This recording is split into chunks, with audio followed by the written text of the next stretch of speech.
Okay. And now, some of the people that have heard these tapes and coming to the house, in the last year or so, I've been talking about an anthropological entry into the Chumash text. A what entry? Anthropological. Anthropological. And a number of people ask, what exactly is that? What are you talking about, an anthropological entry? So this evening I want to clarify a little bit, because it's a big, big topic. I want to clarify a little bit the characteristics of what I'm calling this anthropological entry. And at the end, I'll show you an exemplification of that in the discussion of the man in the Midbar. So I'm going to keep to the end the discussion of the man. But I'll give you enough to get started so that we can work together and see how what I'm talking about is exemplified in the man. Now, it turns out it's exemplified in 100, 200, 300 places. It's not just the man. I just happened to be preparing when we had the parsha of the man, so I decided to talk about the man. But you could take any piece at random in the Chumash text and enter anthropologically. We have a definition of anthropology. Well, that's what I'm going to talk about. Not definition, but understand what's going on. Okay.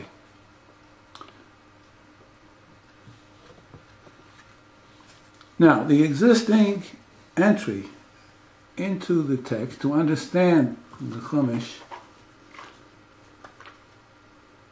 wherever it came from, it's basically metaphysical, ethical.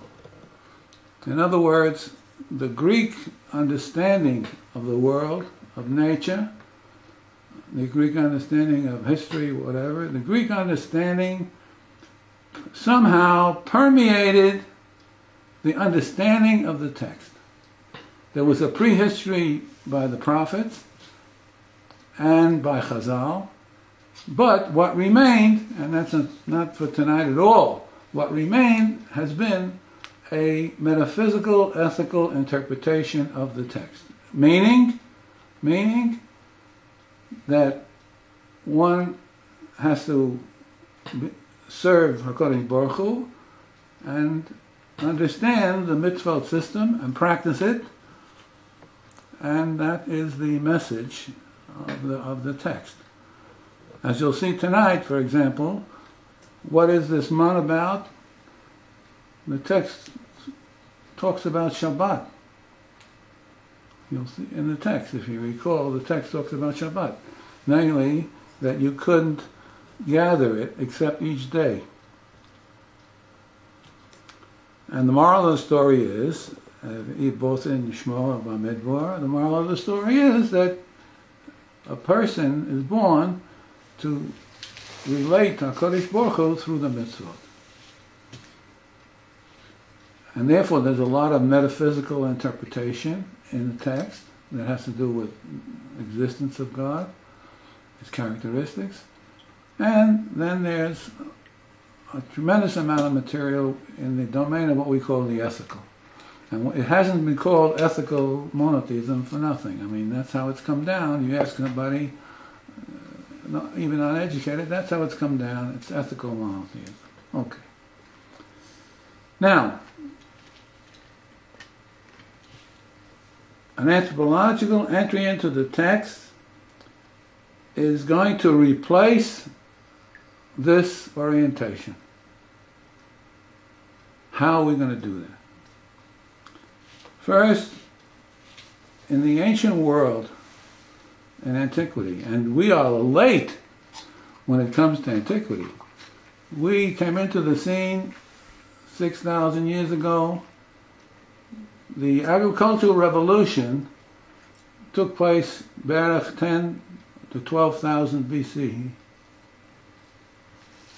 And so, realize, the first move is, to enter anthropologically is, you must think in long time scales. 10,000 years. You know what 10,000 years? You just think it's just a number. 10,000 years. It's 300 years since Newton and the scientific revolution. Okay? 300 years. How many times? 300 times 30. Right? 300 times 30 gives you 9,000, 10,000 years. So it's 300 times more. First thing to understand is you must enter with a wide time scale. And further, you've got to realize that I'm just talking about when I learned Chumash and learned in general, I had a very truncated view of the ancient world. I took it for granted they were like there were settlements, and there were people, and then there was wide open spaces. Not true at all. Not true at all. There were kingships that spanned east and west, north and south. There were distances that were covered that are staggering. There were kingships, wars, natural occurrences of plagues and so on that took centuries for them to come to fruition. There were things that were going on that were not in awareness. They didn't register in the awareness of the people, but they were going on until some point where either they got lost, they dissolved out, or they became recognized. Now these are assumptions. I always say, what do you mean not recognized? What do you mean something is working and it's not registered in your head what's going on? What do you mean? So I said, Greg, in addition to feeding, look at the child. Look at the child from birth to 3 years old. And what do we have? If we say one day is 1,000 years, just forget about Chazal, but 1 day is 1,000 years. So we have 10,000 years being represented in the first 3 years of the child. Why is that important? Because in the child, it's exactly the same thing. The child doesn't operate with awareness. Awareness is a learning experience that comes later, after other experiences where they're like preparing the way. We would say preparing the way, but they're functioning, but the child has to learn everything. The child has to learn that if he touches too hard, he's going to get hit back by his brother. That's a learning experience. It may take 2 years to learn that, or to become aware of the thing. And so, the first beginning to enter anthropologically is to do the kind of a work that an anthropologist does. He's sensitive to these kinds of things. For example, a very poignant example is there were kingships, and there was a kingship that dominated the whole area, okay, from coast to coast, from north to south, and they did not recognize in awareness conjugal relations. Now you could say that that's impossible. You say no, the human being has a brain, is born with sexual organs and other things, and what do you mean he's not aware? What do you mean he's not aware? He's not aware. So for over 3,000 years, in this particular kingship, which was dominating the whole universe at the time, there was no awareness of conjugal relations. Now, you say that's crazy. Well, for us, of course, we're far away from that whole world. But that's the fact. So an anthropologist, when he looks at a text, he looks at a culture, he comes in with this wide framework, he comes in with this whole picture, and he's very sensitive to things that are going on but are not being registered by the mind, or by the feeling, or by the action of the person. I mean, sexual relations dafka? And, I mean, what about eating? I mean, Exactly. just everything. There was no Well, awareness of... Greg, Yeah. eating, of course. You know how much work is going into a baby learning how to eat Yeah. and how to talk and how to walk. You're saying the first 3 years there's no... and I don't after, understand. I don't and understand. after. No, But I'm talking about, ancient civilizations yeah, having no awareness of sexuality. That needs... that can go for thousands of years. Yeah, but that needs explanation. What that... Why? What has to be explained? Tell me what They has never to be saw explained. animals? What has to be They never explained? saw farm animals? What- You're asking good. What has to does be explained? what does awareness mean? Does it mean reflecting on abstractly, like what No. what does it mean? It means Like that- if you thought back 2 hours ago, you remember that you had sex, or that's already late. When you talk about now memory, and you talk about in the mind, and so on. are you there's a thinking different about layers. I want to? Whatever. Like, what do you or mean Let's by- put it this way. Let's put it this. Take an operational definition. In sensations, in senses. Okay. Today you touch the person. You touch the woman's hand. Okay. Tomorrow you touch the woman's hand, but you feel different. You feel different. You don't feel the same. Okay? Now, multiply that concerning every single item, including sexuality, and you have what can be called an anthropological entry into how to understand the sexual relation. It may, in other words, giving you a strict operational definition. It feels different. Okay? It takes on an awareness, a feeling. And then it feels different. And then it's connected to an action. And then and on and on and on and on and on. And the closest analogy that we have to understand or enter this anthropological framework is the child from age, birth, conception to the age 3, Berech.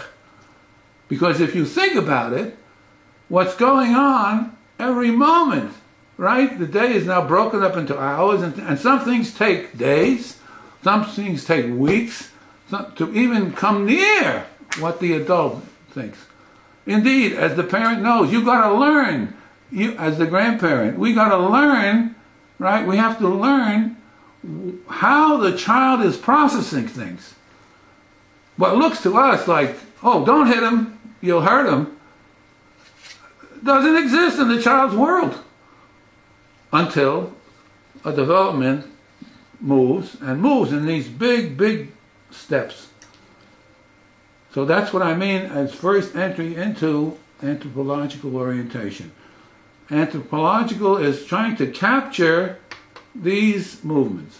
So I'm breaking down the myths that have come down to us in Western civilization about antiquity.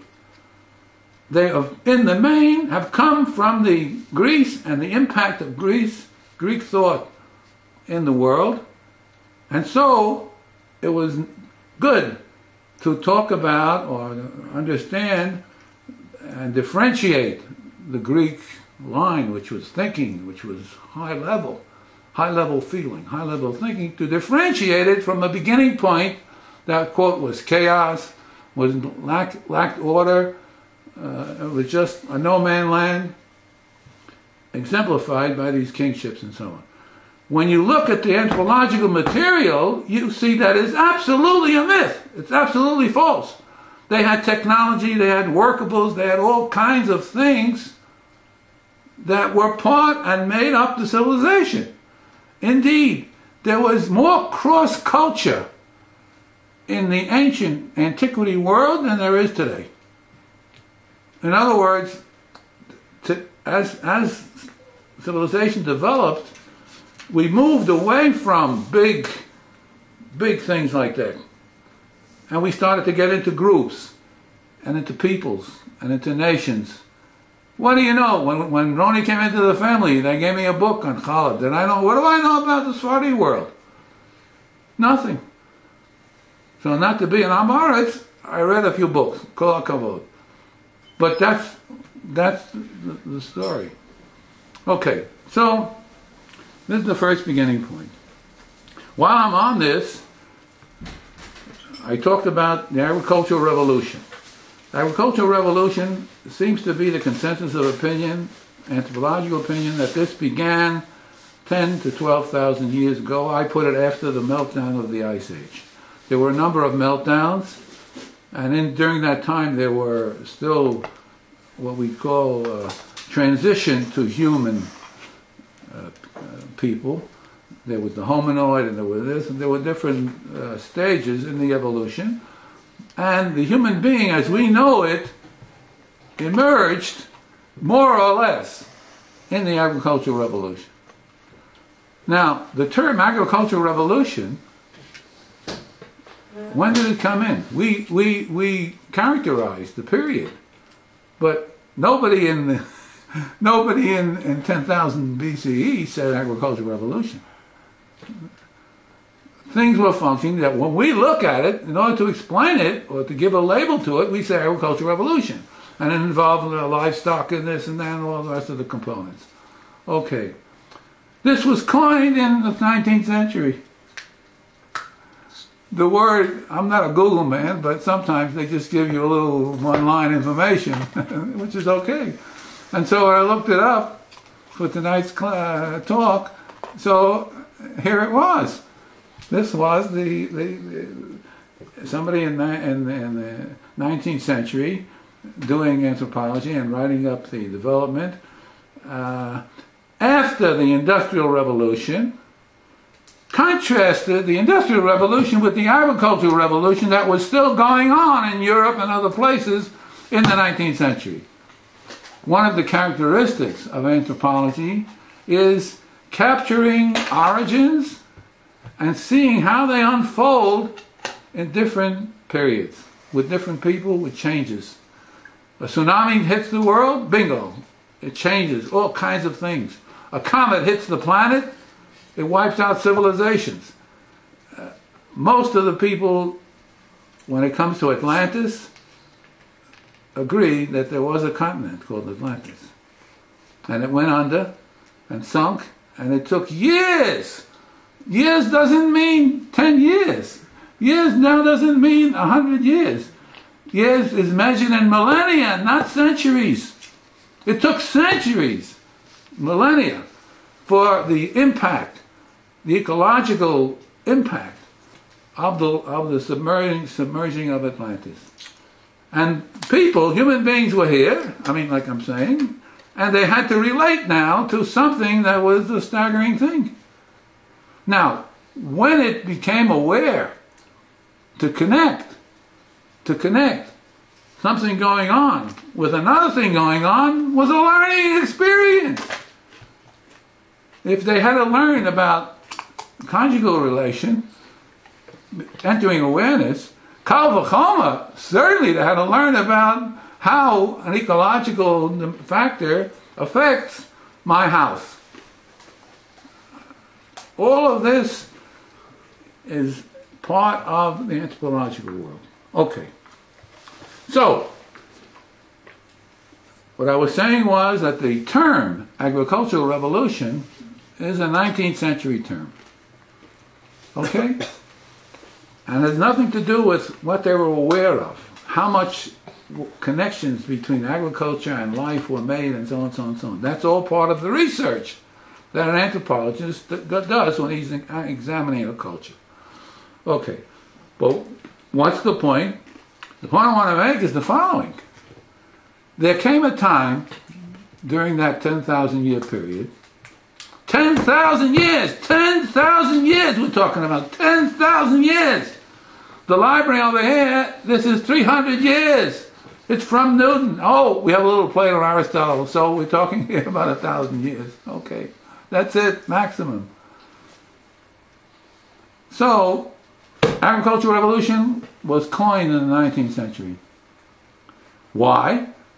Because the people who were writing and trying to explain civilization, what was dominant in their head was contrast with the Industrial Revolution and seeing whether it's still going on, which is a very reasonable discussion.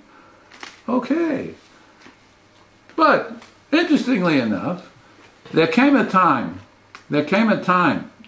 during this 10,000 year period when it dawned on kings, it dawned on leadership, on people. We had empires. Even kingship is misleading because we think of Europe. Europe is late on the scene. Whoa, about kingship and legal systems and all of it. Oh my God. We're far and far away from all of that. There were empires that spanned the continent, spanned the globe. So, at a certain point, something emerged that soon became cross-cultural in all the different empires. What was it? That the living generation should preserve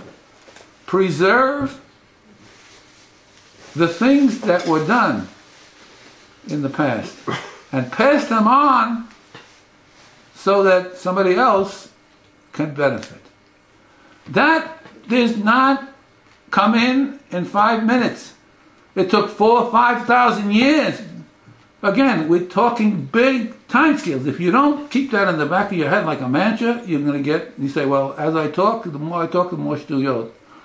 Because you'll keep on putting things into a contemporary framework or a recent historical framework and bypass what I'm trying to get at. So, agricultural revolution, the term, came in the 19th century. Because the 19th century had certain characteristics. Okay? I'm writing in the 20th century, 21st century. It has certain characteristics. Never mind what they are. So I said, wait a minute. The encyclopedia talks about the Stone Age, right? The agricultural revolution, the Bronze Age, the Iron Age. That's in all your anthropology books. Well, that may have been good for 1950 or for 1850. It's not good for me because I'm interested in something else. I'm interested in knowledge, in the transmission of things that worked. I'm interested in science. So from a science point of view, yours truly, Joe Levinson, added a BIMCOM. Instead of talking about agricultural revolution and Bronze Age, Iron Age, I said there was something there in the middle called the tradition revolution. Here's a label. Now, contemporary anthropologists, when understanding the stages and trying to give labels, will say, oh yeah, that's great. I mean, that's fantastic. It took so many thousands of years to dawn on the leadership on kings and so forth that they should organize and preserve what they were doing, how they conquered, how they fought, how they did everything, to pass it on to the future generations. That's a learning experience, but to me that resonates.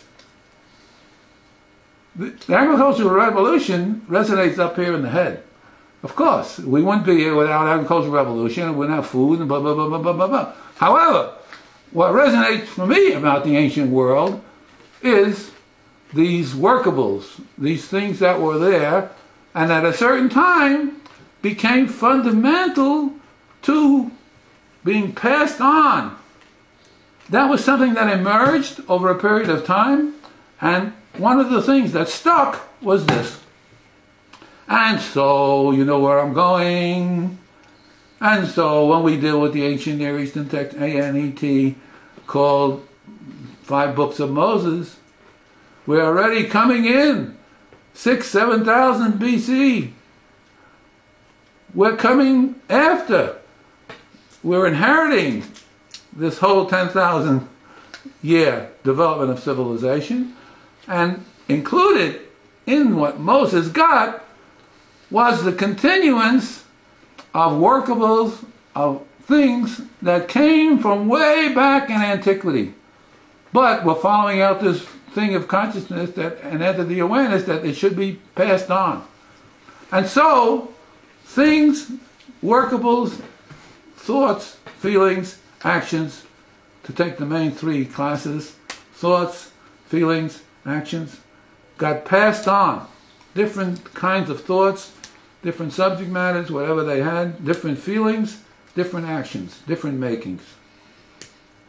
And so, these things got passed on, and when it came to a next generation, like Moshe, writing down, I'm not entering anything here of biblical criticism, it's all irrelevant to this point. What I'm saying is that when Moshe writes the text, in the text are vestiges, what I call vestiges of antiquity that went way back.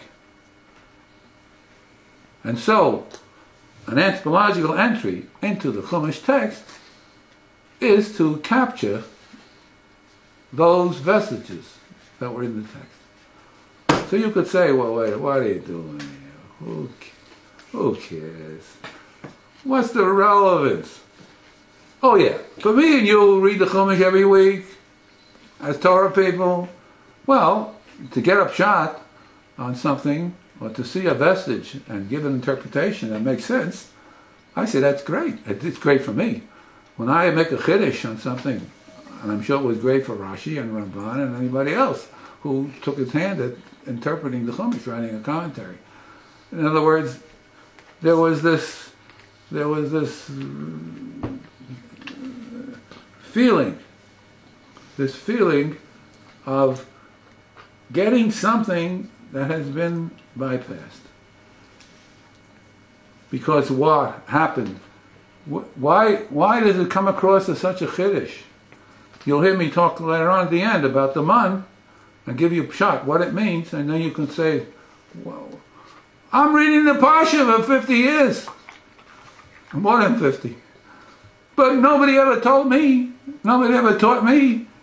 that the text is full, chock full of vestiges from the antiquity and ancient world. So I say, the main question, what is the relevance? For me and you, that is a relevance. If that's part of our lives every week and we read the Parsha and we get a pshat, and we get hear a drash and so on, and we can differentiate between drush and drash and show a certain profundity in the words, in the material, well, you walk away with a good feeling. I do. Walk away with a good feeling that you gain something in your study of the text. Well, who is that? In civilization today, that's nothing. Who is that? No, nothing. A drop in the bucket of a tremendous bucket of called Western civilization, and Jewishness and Judaism is a little globule on the tip of the keli, of the vessel. Okay, so what's the relevance? Except for that group of people, which is us, it has no relevance. Yeah, if you're an anthropologist, sure. If you have to give lectures, sure. If you have to, that's your job, that's your work, fine. You're a high school teacher, you're working in curriculum. If your job involves that, fine, of course. It goes without saying. You can't teach philosophy if you don't study it. I mean, you can't just make up the world. So you have to study, you have to read, you have to do all these things. Okay. So,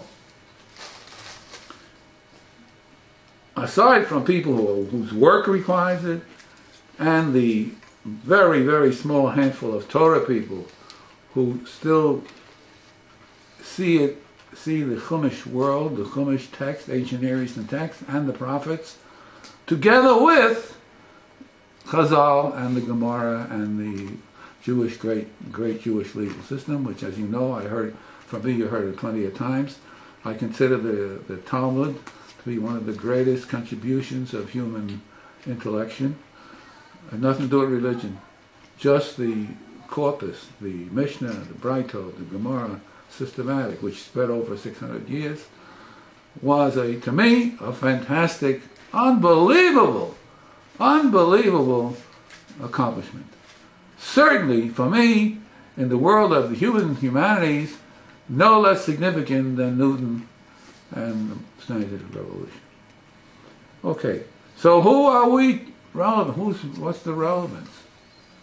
What's the relevance? Aside from these small groups, what's the relevance on a world scene? Scene?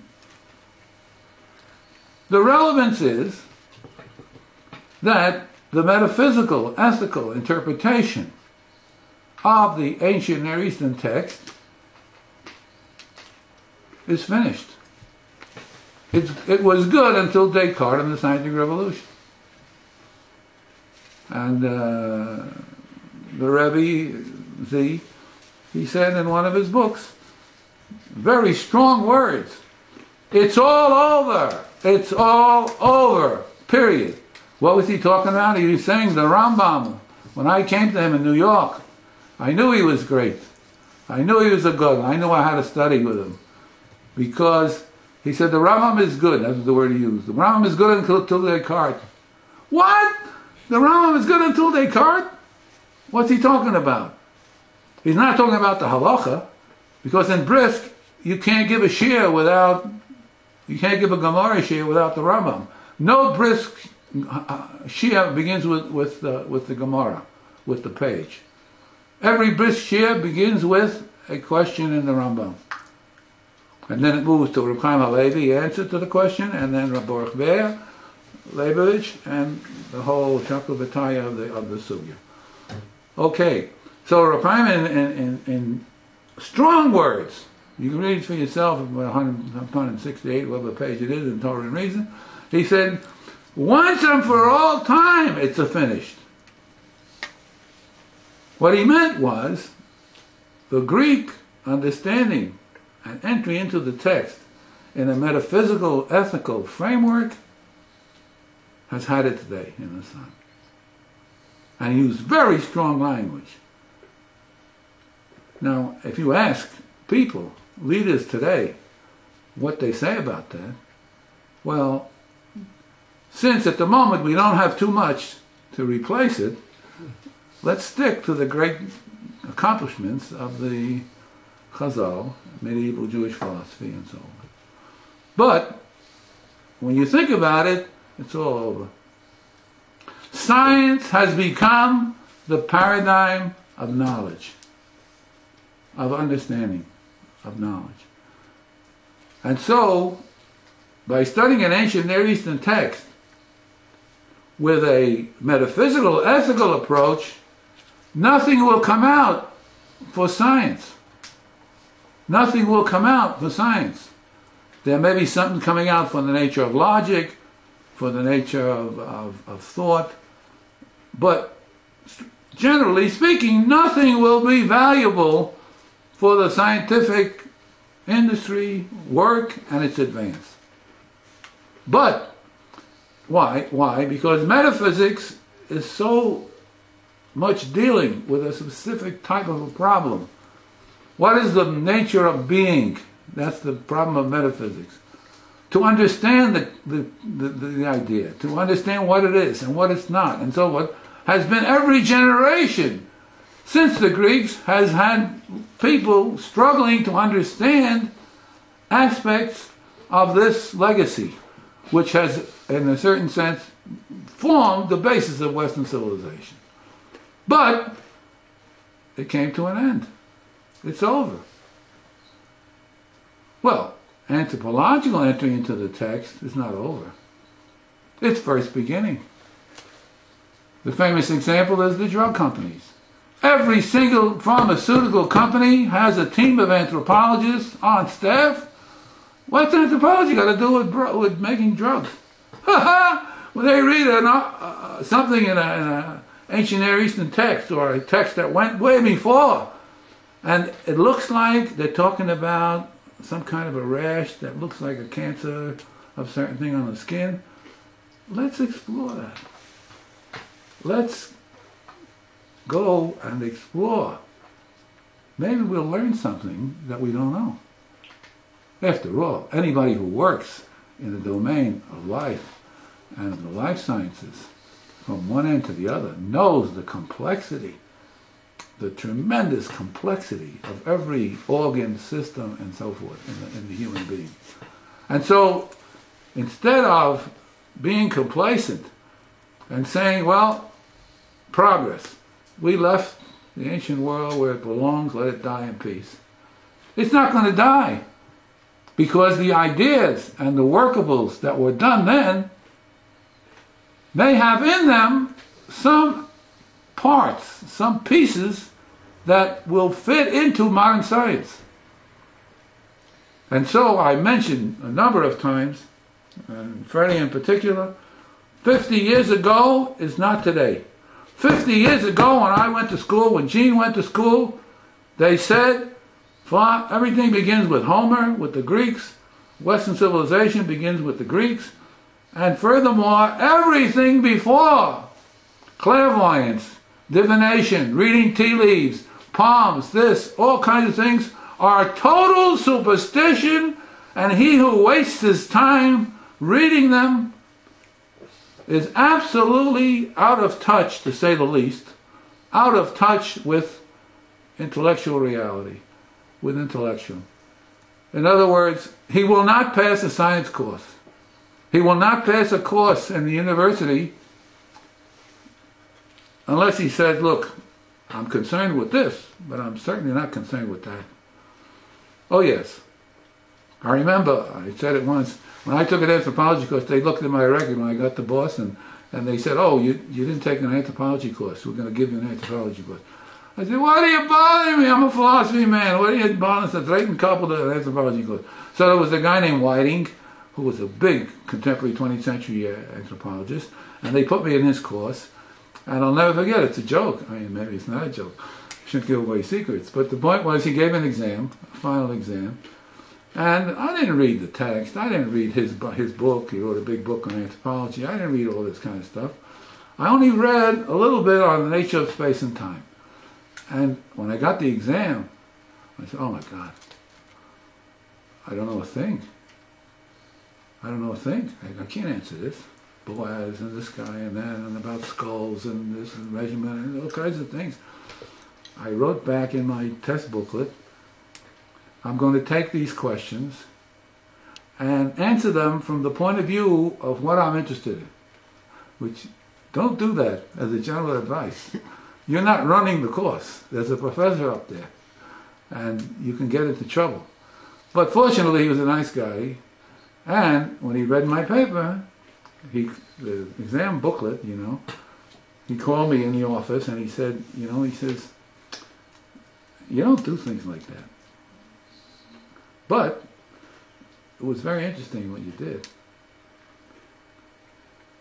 And what you did was enter the material that we were learning in an anthropological way and related things that resonated with me, who was interested in space and time. Okay? So I got an A, very good, because he was a nice guy. But the basic point was that 50 years ago, there was a category of intellection called superstition. Don't waste your time. Today, 50 years after, there is no such category. What I found in the last year of my studies of the ancient world, okay, from different angles, what I found was everything that in those days, 50 years ago, was labeled superstition, not to waste your time with, every single one, barring none, Freddie, barring none, every single one is now a topic by some kind of a research team in neurophysiology, chemistry, so on, so on, so on, so on. Everyone, everything. What's the point? It's not to go back.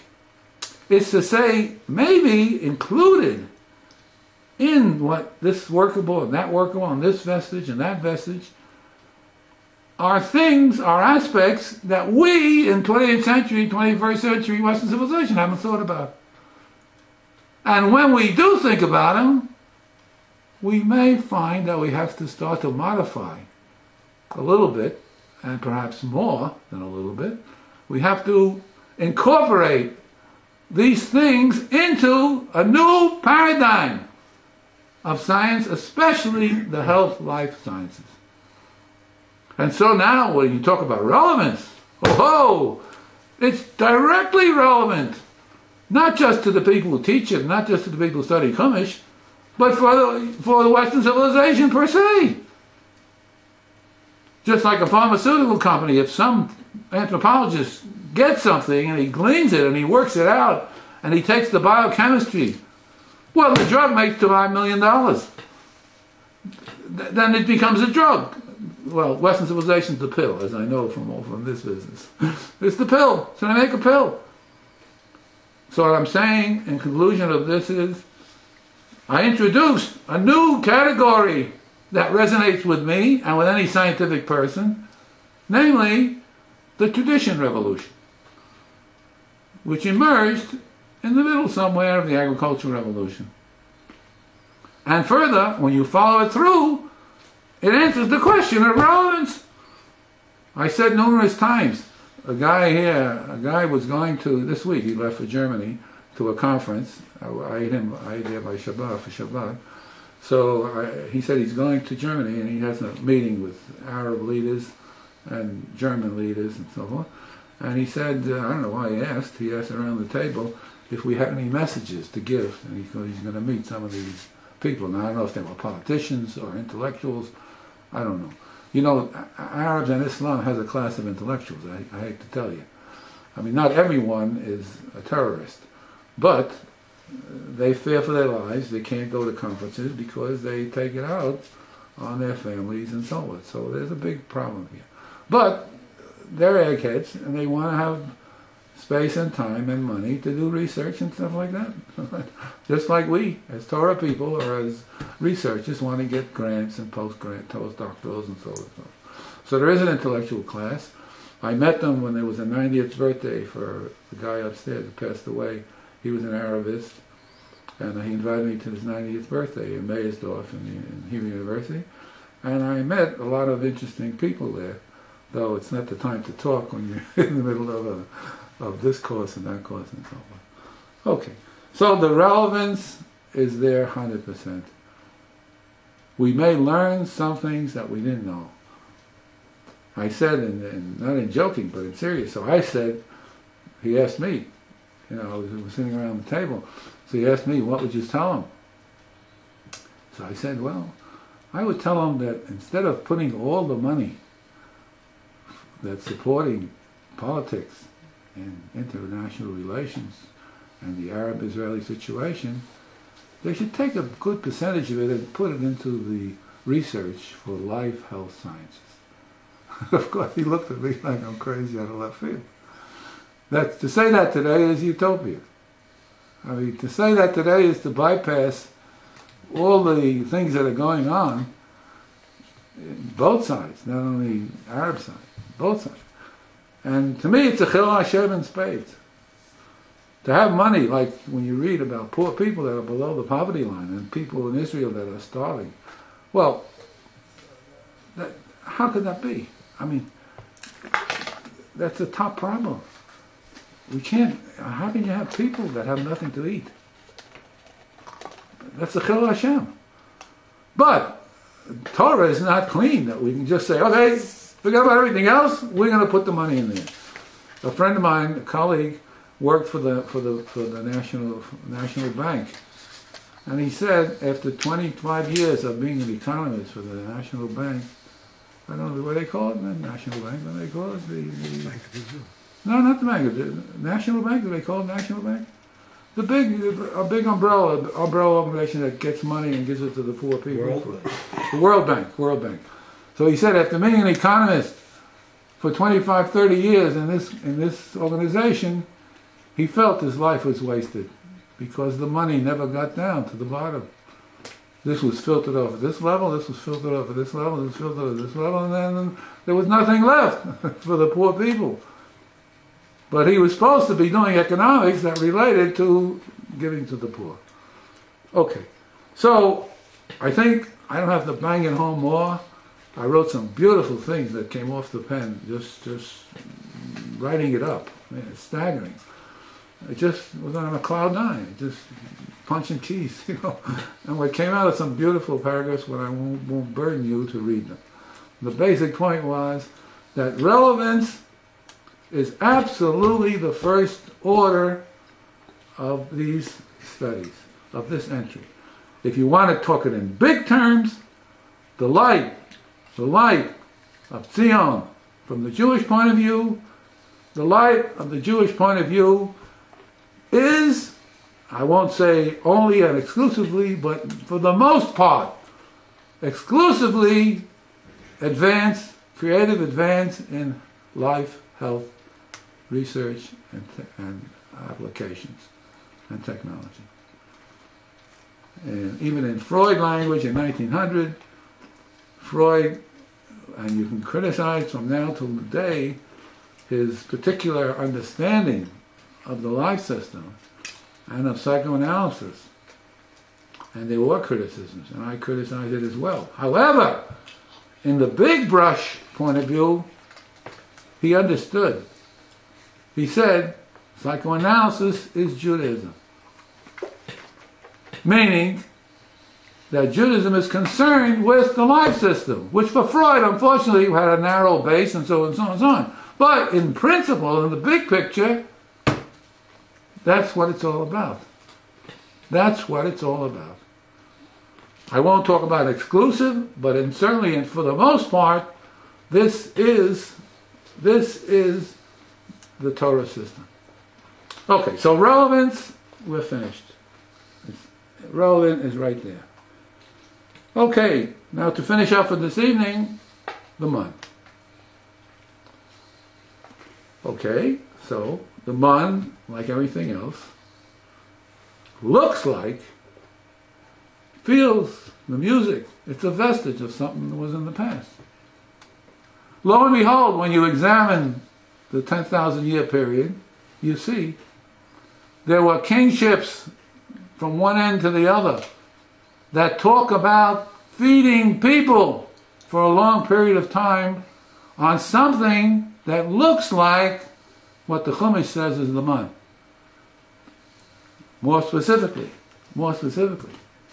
there were psychedelic substances, plants, okay, that had nutritional value. And these psychedelic plants, some reports come down in the anthropological literature that they were used as edibles for 50 years. So, what did they find out? They found out, when you read the description, Moshe didn't have to give a description of the man in two places in the Chumash. He could have said the man, and it's an edible, okay? And Hashem put it in the universe at that time so that the Yisrael can eat and survive in the Midbar. What 40 years means is a separate issue, because the number 40 has a qualitative meaning in addition to a quantitative meaning. 40 years, you say, well, 40 years on the calendar. But the number 40 has many numbers in the Chumash text and in ancient Near Eastern texts in general, and in Antiquity texts in particular. Numbers were not only quantity, number, amounts. See? Numbers had a qualitative dimension. So it could have been that the number 40 meant as long as it takes to do the job. When Moshe went up on the mountain to write the second Luchot, it says 40 days and 40 nights. What does that say, 40 nights? 40 days means 24-hour days, right? Like we say, the calendar, 24 hours a day. It could be 40 men, this is just an aside, it could be 40 men night and day. What we call night and day. A bitui, a metaphor. He worked around the clock. He worked 40 days and 40 nights. Meaning that 40, the number, may not be a part of a vestige, but another piece that was added. So Moshe Rabbeinu, when he's writing the text, includes in it a description. It was hard. You could only gather it and eat it on the day of one day at a time, and Therefore, you couldn't save it over for Shabbat. And when you look at the story is that you have to obey the Shabbat laws with respect to the man. Don't try to save it. Don't try to hoard it up. But keep the Shabbat, because the Shabbat is an all-important mitzvah in the Torah system. Wait a minute. We have to ask an anthropology person, what is that now? What is that? Is that Moshe's rewriting of something that was a vestige, which we'll talk about right away? Or, like in every generation, we rewrite and pick out things from the past. Like I gave you an example. I coined a new term about tradition revolution. Makes perfect sense, but it's coming from a new generation, a new set of things resonating in my head that are not resonating 50 years ago. So the question as an anthropologist is not to take it as face value, that the message is to keep the Shabbat, okay, at all costs. But to see, yes, that's there. It's right there in the text. But where's the vestige? Well, Moshe decided to incorporate into this little piece a description of the month. Okay? And it turns out that the description is that it's very hard in small pellets and so on and so on, and had to be ground in order to become an edible into a pancake-like. It had to be ground, and those things were like a pancake, and it was edible when you mixed it with certain liquids, but it was very on the ground. It had a bluish color, and it had very hard. Okay, so now let's say, is there something in Antiquity that resonates with this description? That's anthropological. We're asking the anthropological question. We're bypassing the significance, but we're not throwing out what Moshe did. That's right in the text. He redid it in a new frame. A frame that was part of where he was, about the mitzvah of Shabbat and all the other mitzvah. But it turns out that whatever literature we have that's left over, or left from the ancient world, and we have some, not a lot, shows that there were similar descriptions of edibles in a society or part of a civilization that was 8,000 years before that. There was a kingship that nurtured its people on that. And so what are we finding?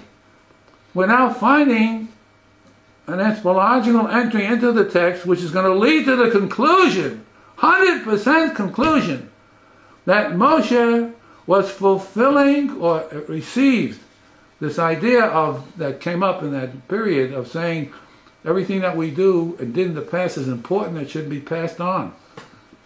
All of a sudden that came into being at that time, and it was renewed in Moshe. And it was renewed in all the leaders and writers of the time since that end, during and the conclusion of that 10,000 year period. It was rewritten, but he opted, whether he was aware of it, whether he was intending to keep it in, or not intending to keep it in. The fact is, it's in the book. It's in the book. In other words, it was hard, and so what was it? It was psychedelic mushrooms. It's known that a number of species of mushrooms have psychedelic effects, never mind what that is and what it means and everything else. It's something. Whatever it is, it's something. It changes the feelings, gives certain visions. Whatever it is irrelevant for the moment. In the big picture, of course it's relevant. But, so what was shown was that it was mushrooms that dried out. And when they dried, the water content evaporated out, and what was left was pellets that were described in the text, which, when mixed with some kind of a liquid or water or whatever, was made into patties and heated up and were eaten as food. And so what do we see? we see that one connection is the real thing. I mean, whatever it was called, the separation will come right away, but the description matches the description in the text. That's an evidence to say, well, it's you got something there. But there were other ways of connecting. For example, a king was named Hermann. And he had a tremendous kingship that spanned the whole continent. And he was a king that achieved a kind of a tranquility in his time. Not everything was just continual war. Like the little child, it's up, down, in, out, and so on. So it's not.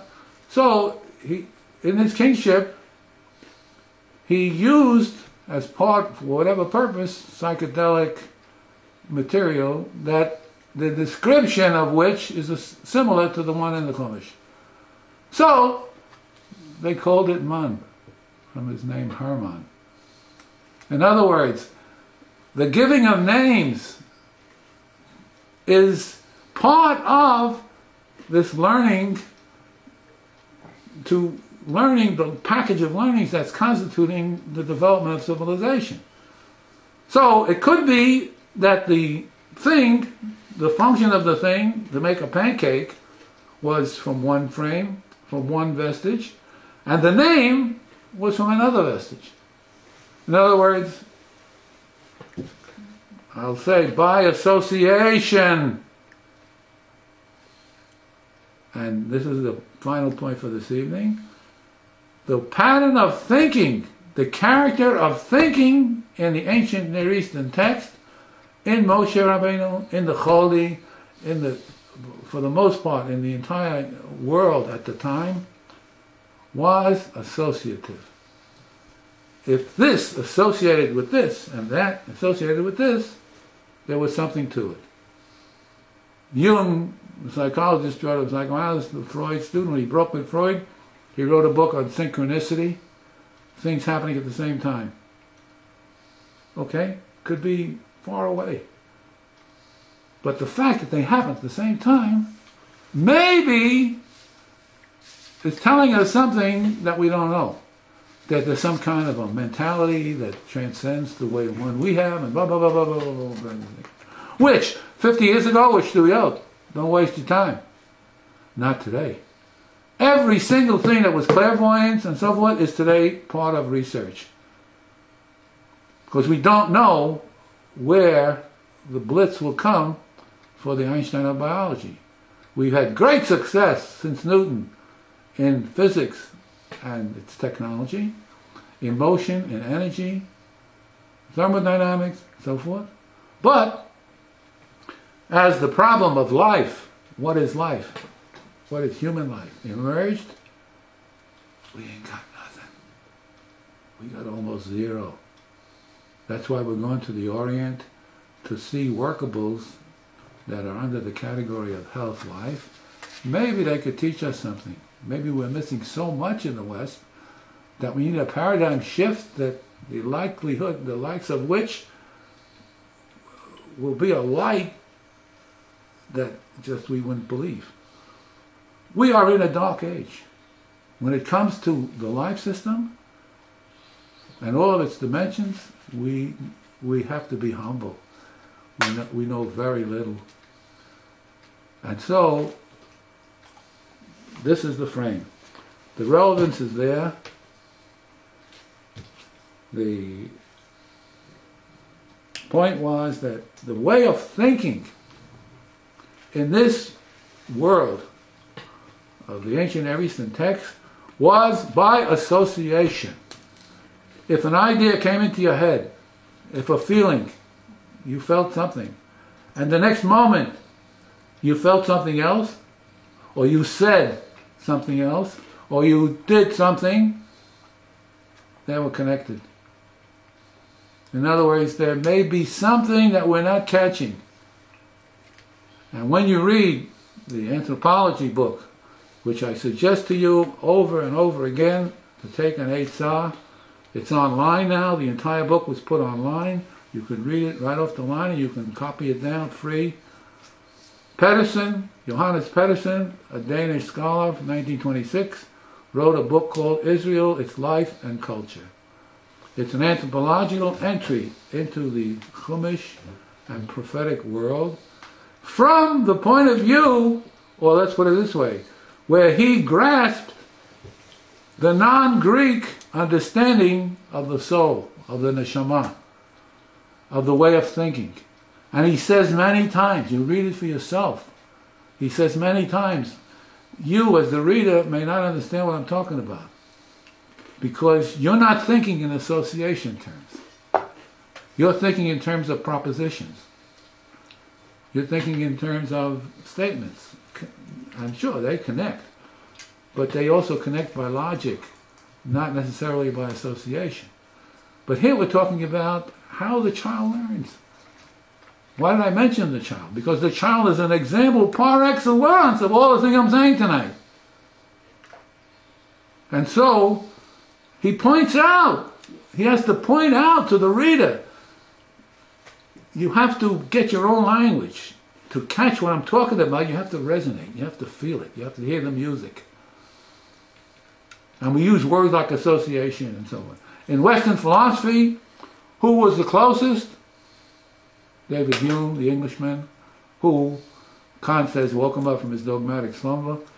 But before Kant, there was first Hobbes and then Locke, Rousseau, and as part of that whole orientation was this, what was I saying? Was David Hume. He was a historian, a writer, and so on. He wrote a number of books, and he's essential for any philosophy person. They have a course on Locke, Berkeley, and Hume. Locke, the great John Locke, and Berkeley, who was the guy who said that if a tree falls in the forest, does it fall or not? When it's not perceived, he was a bishop, and Hume. That was the course. At Harvard, they had these threesomes. That was the way they organized. They had philosophy 101, but then they had, like Spinoza, Descartes, Leibniz. 3 17th century thinkers. Okay? Spinoza, Descartes, Leibniz. Okay, that's how it was. Peirce, James, and Dewey. That was the course. They put 3 philosophers together. Okay, so you learn, or you took your choice. I did many times when I studied the one on Peirce. He was so difficult that yours truly just studied James and Dewey and forgot about Peirce. And until recently, when it's been come back, because one of the guys here wrote a master's thesis on Peirce, and he gave it to me to read, and my eyes were open, because it's for the first time I understood the hell he's talking about. Whereas before in the course, if I took Peirce, I would have flunked the course. And it had a fear in people. Most people were like me. He was the most original American philosopher, left 80,000 pages in manuscript, had to burn his paper to keep warm in the winter. The biggest Chillul Hashem in American intellectual history. But anyway, the point was, here was this thinking by association. And to end the story for this evening, one of the books I wrote came out of, or used a method of saying, capture your stream of consciousness immediately. As soon as you read something, don't stop. Don't stop to write. Or stop to write. But write what came into your mind. I saw a red bird flying yesterday. Put it down. Put it down. What is that? What is that? That's an example of association. We would say, well, this Meshiggah. If you take him seriously, well, they put you in the booby hatch. Because if you see a red bird today and a blue bird tomorrow and a dove the next day and so on, well, now you're a schizophrenic and we got to put you away. But the point is, in this orientation, knowledge, understanding, relationships develop by association, not by logic, not by drawing implications from a sentence. All men are mortal. It's a sentence, a proposition, right? So this guy is mortal. That's a proposition and an inference from the proposition. Okay? But association is psychological in the main, and it doesn't take the form of sentences, of propositions. For example, if you, in a personal way, you say, my name is Joe, and you're making it as a performative. Maybe you're saying, call me Joe. I don't answer to anything else. Call me Joe. It happens to be the case that with every performative that's made, especially self-identity performatives, okay, with my name, with that goes a package of associations. So, it's not a package of sentences. It's a few words. Tall, big guy, red. Oh, that's him. Those are words. They're not sentences. You could say, well, grammatically implicit, there's a subject and a predicate. That's taking the whole thing and putting it onto a different paradigm. Association, I mean, feelings associate. And so, language associates. And so, Pedersen says, in my book, if you want to understand ancient Near Eastern text in the way they thought, realize that they thought in terms of associations. And so, part of the search for vestiges includes all the points I mentioned, in addition to which there's a primacy, or at least David pointed out the last time, that at least a co-equality between assertions, sentences, propositions, and performatives. But certainly it was a world of performatives. And so I leave you with the following thought. Here's a thing called the man, okay? In the text, it was reworked by Moshe. It was reworked linguistically to be called manhu. What is it? There was a linguistic reconstruction. There was an immersion of the thing in the Shabbat. And in addition, for whatever the reason, whether Moshe chose to do it or didn't chose to do it, there is a description of the man from the point of view of the practical, of the maaser. How do you eat it? You can't eat it, take it off the ground. It's too hard. So you have all of this thing, and so you have the relevance of a anthropological approach. Indeed, again from Google, you can pass it around.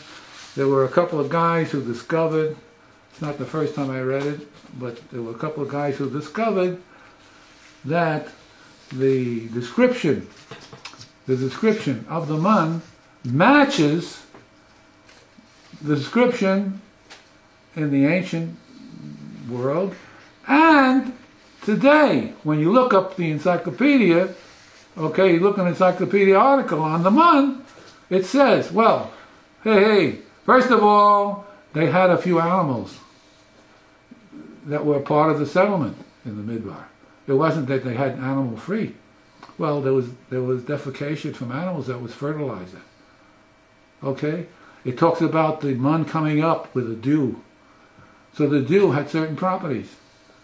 And they give you a contemporary picture when they're writing a book. Of course, he's interested in the man, but if he's a herbologist and so forth, he's interested in what this was all about. I learned, for example, there was a preservative. Honey was a preservative in the ancient world, especially of these kinds of things.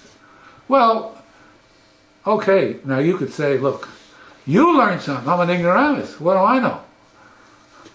Okay, well, yes, on the individual level, that's a learning. I learned it, and therefore I could use it. I could teach it. I could relate to it. We could have a discussion about it, and blah, blah, blah, blah, blah, blah. But somebody else, it resonates not like that. It resonates biochemically. If honey was a preservative, what exactly in the honey? You could say, take your jar of honey over here and say that's a preservative. I mean, well, it does is mess up your hand, mess up the tablecloth, I mean, Locks out the air. whatever. But the point is, I'm only indicating on the personal level, it's fantastic. I mean, it's getting a new education, picking up things, information points and things that are valuable to me to understand the text. And on the bigger scale, for Western civilization to realize that maybe we don't know everything. We got a lot to learn.